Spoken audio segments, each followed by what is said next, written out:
Now post-Cold War world. After Cold War. The Cold War came to an end with the disintegration of the Soviet Union, which till then had been a superpower. As a result, major changes took place in world politics. For example, America remained the only superpower in world politics. After end Cold War, the Soviet Union is not competitor with America. Only America remained the superpower in world politics. A conducive atmosphere prevailed for the growth in trade and economic relation between and among nations. Trade and economic relation means business relation. Capital, labor, market and information circulated throughout the world. Ideas spread freely as well. We know that our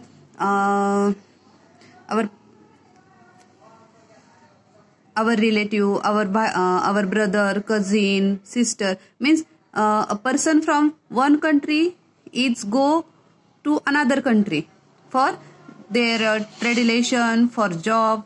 Okay, after Cold War, the capital, labor also, market and information circulated throughout the world. They can go from one country to another. As all nations of the world decided to give priority to trade relation. All nations give priority to trade relation means business relation.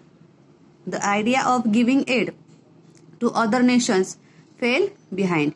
Instead, efforts began to made to establish economic relation. There is a establishment of economic relation. The description of a country which was opposed to other has now changed from enemy nation to rival nation. Now the countries are not enemy to each other.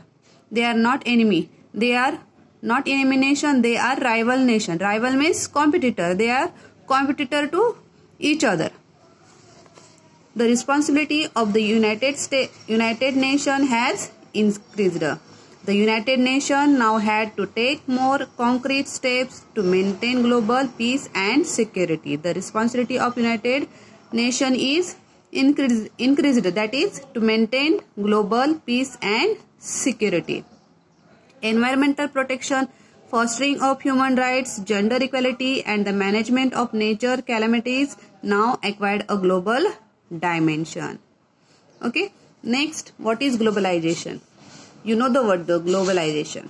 After the end of the Cold War, trade and economic relation between countries became more open. First, the nations do not give importance to trade relation means business relation to other nations. They don't. There is no trade relation between one country to another. But after the end of Cold War, the economic relation between the countries became more open. As been mentioned before, capital, labor, markets and information began circulating. Labor, markets and information business are circulating in all world. The give and take of ideas among people all over the world grew. Due to the revolution in information technology, different events and developments began to be known everywhere. The boundaries between nations did not remain as sacrosanct as they were before. Means the person from one country to another country, they cannot cross that boundary.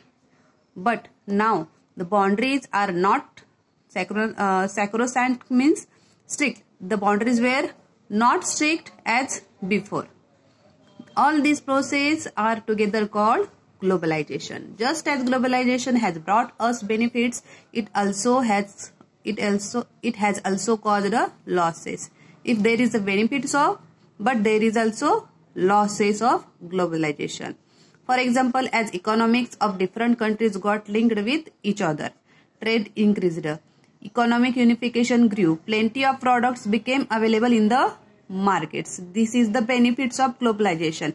Okay, but at the same time, the gap between the poor rich nations did not reduce. Here is the loss.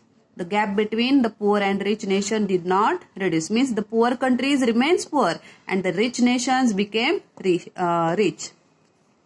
In this chapter, we studied the global developments from 1945 onwards. We understood the world in the Cold War period, the arms race, the efforts at disarmament. We also learned about the meaning of globalization. In the next chapter, we shall study India's foreign policy. Here we complete first lesson of civics. I will give you exercise. You listen all videos and try to find out the question answers. Thank you.